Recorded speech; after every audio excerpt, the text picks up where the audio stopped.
सर्दियाँ ख़त्म होने को थीं। फरवरी के अंतिम दिन चल रहे थे। ठंडी हवा के झोंके मुझे जागृत करने की कोशिश कर रहे थे। उन दिनों में मैं बीएससी अंतिम वर्ष की छात्रा थी और दादाजी से खासा लगाव था मेरा।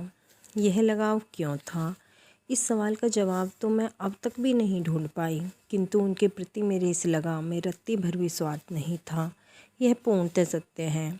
11वीं कक्षा में दाखिला लेने के बाद पहली बार मेरी भेंट हुई थी एक ऐसी शख्सियत से जो देखने में शक्ति विहीन लगती थी।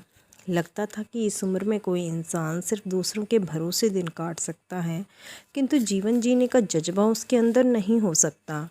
किंतु मैं गलत थी। वास्तविकता कुछ और ही थी।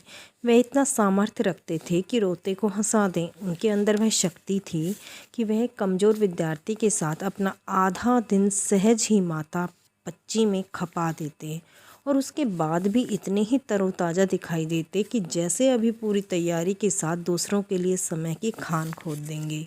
खैर, 5 साल के लंबे साथ के बाद 2007 में मेरी शादी तय हो गई और दादाजी को उनकी बीमारी ने अपनी चपेट में ले लिया।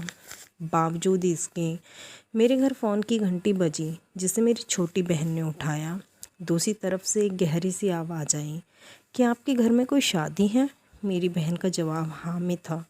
उन्होंने अपनी जानकारी के लिए फ़ोन किया, क्योंकि उनके घर में मेरी शादी का कार्ड देने भी मैं नहीं पहुंच पाई थी, बल्कि यह काम मैंने अपनी लैब असिस्टेंट को सौंप दिया था। और फिर दादाजी ने अपनी ज़िंदगी के करीब 70-80 वर्ष अध्यापन में बिताए थे, तो अंदाज़ा नहीं लगा पाए होंगे कि शादी किस लड़की की है। किंतु मेरा विश्वास दादाजी को 28 फरवरी के दिन मेरे गांव खींच लाया। वह बीमार थे, गले का ऑपरेशन हुआ था, किंतु वो फिर भी आए, क्योंकि वो हमेशा कहते थे कि जब तेरी शादी होगी तो आऊँगा तेरे घर। ले राम का नाम, वो तो तू कभी लेती ही नहीं। और हम सब हंस देते। उस दिन की याद करती हूँ तो सोचती हूँ कि मैंने अपनी ज़िंदगी का इतना कीमती तोहफ़ा गंवा दिया। वह मेरी और दादाजी की अंतिम भेंट थी। दादाजी ऊपर ही आ गए जहाँ मैं थी। मेरे साथ कुछ कॉलेज की सहेलियाँ भी थीं, जिन्होंने दादाजी को नमस्कार किया। पहले तो मुझे यकीन ही नहीं हुआ, किंतु यह सच था कि दादाजी मेरे सामने थे।